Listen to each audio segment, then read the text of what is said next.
Okay, ito yung muna background natin. Sa lahat ng mga followers ko, pakinggan nyo muna ito. Wala akong bagong kotse. Yan, ganun si Tatay Digong. Dinibdib ko talaga ang trabaho ko para sa bayan ko.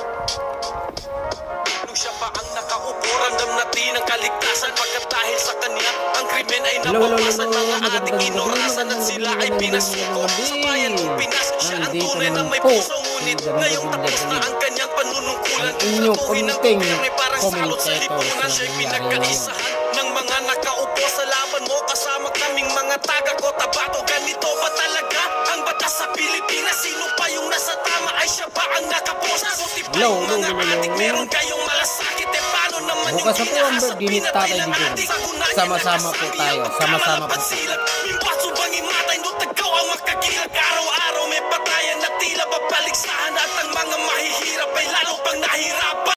Hayag ni Senator Amy Marcos batay sa kanyang initial findings mula sa pagdinig ng Senado kaugnay ng pagsuko ng gobyerno sa dating Pangulo sa ICC.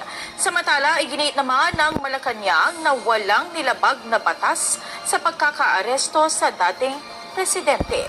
Idinipensa rin ng palasyo ang executive privilege matapos ihayag ng senadora na mistulang nagtatago ng katotohanan ng pamahalaan. Ito ang balita ni Asher Cadapan Jr. Preliminary finding pa lang to na talagang walang obligasyon ang Pilipinas na iaresto si dating Pangulo, na yung ating pamahalaan ang determinado na lumahok dun sa pag-aresto ni Presidente Duterte at ikatlo na nalabag ang ilang karapatan ni Presidente Duterte sa ilalim ng Saligang Batas ng Pilipinas.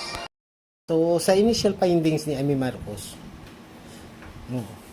walang karapatan ng ICC na huliin si Tatay Digong at dalhin sa ibang bansa. Di ba? Wala silang jurisdiction dito sa atin. Sinabi ko na yun. Wala talaga silang karapatan na huliin si Tatay Digong. Gi-violate nila ang karapatan ng isang tao. Ang gobyerno natin maraming pananagutan. Kaso lang, sa administrasyon ngayon, lalo si Claire Castro, sobrang bubo yun. Sobra talagang bubo. Alam niya ang batas, bakit niya ito isin yun, di ba? Oh. Claire Castro, sobrang talagang bubo. Kami nga mga ordinaryong Pilipino, alam namin ang batas. Ikaw pa kaya na abogado, saan ka kaya nag ng bar exam? Bakit ka nakapasa? Sobrang mo talagang bobo. Hindi mo alam yung proseso kung paano hulihin ng isang tao, no? Wala ka talagang alam. Si Justice Carpio, wala din yung alam, naging justice na walang alam. Paano 'yun? Paano ka naging justice na wala kang alam? Kaming ordinaryong Pilipino, alam namin kung paano hulihin ng isang tao. Di ba? Sa legal na process, hulihin mo yung tao. Walang warrant of arrest, hulihin mo. Ano ka, hello?